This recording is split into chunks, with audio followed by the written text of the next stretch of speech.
جمعیت اشاعت توحید و سنہ ضلع حافظ آباد کی متحرک قیادت نے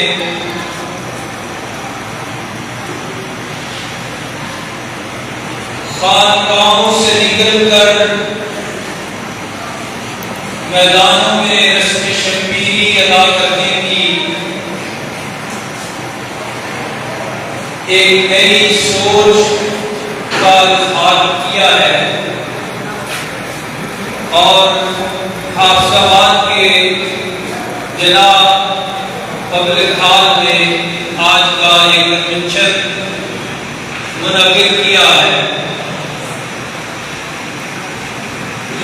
علماء کرام اور قائدین کرام تشریف لا چکے ہیں۔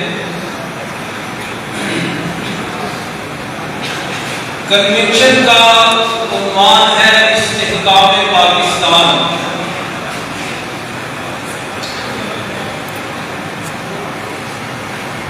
پاکستان کا استحکام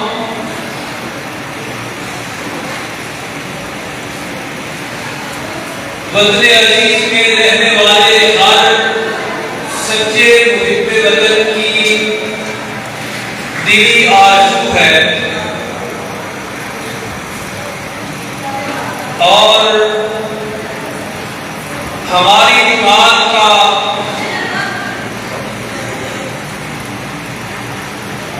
مشن بھی یہی ہے کہ پاکستان مستحکم سے مستحکم ہوتا چلا جائے۔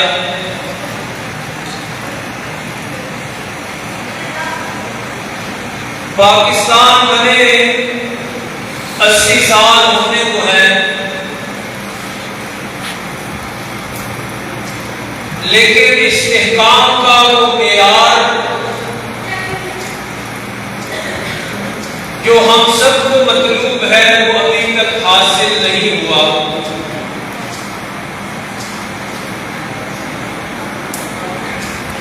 اسے حاصل کرنے کے لیے پاکستان کی تقریباً تمام مذہبی اور سیاسی جماعتیں اس عنوان پر کانفرنسز اور کنونشن منعقد کرتی رہتی ہیں۔ ملک بھر میں آپ دیکھیں گے کہ ہر مسلک اور ہر مکتبہ فکر نے اس عنوان پر پروگرام کیے ہیں۔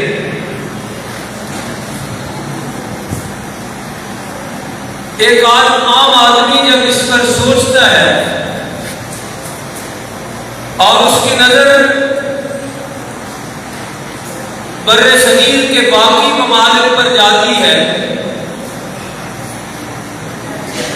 جو ہم سے بعد میں آزاد ہوئے،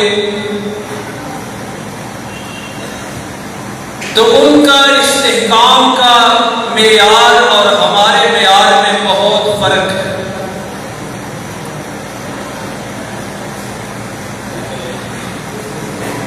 اس سلسلے میں ہم بجا طور پہ توقع رکھتے ہیں پاکستان کے تھنک ٹینک سے کہ 80 سال ہونے کو ہیں، اب تو ریاست کو استحکام بخشا جائے۔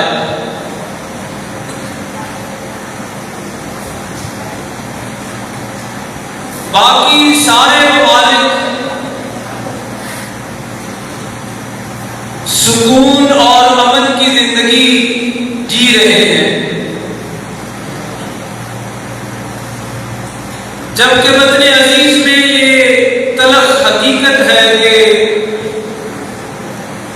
صبح گھر سے نکلنے والا شام کو گھر پہنچے یا نہ پہنچے کوئی یقین نہیں۔ البتہ اسی موقع پر پاکستان کے سیکورٹی اداروں کا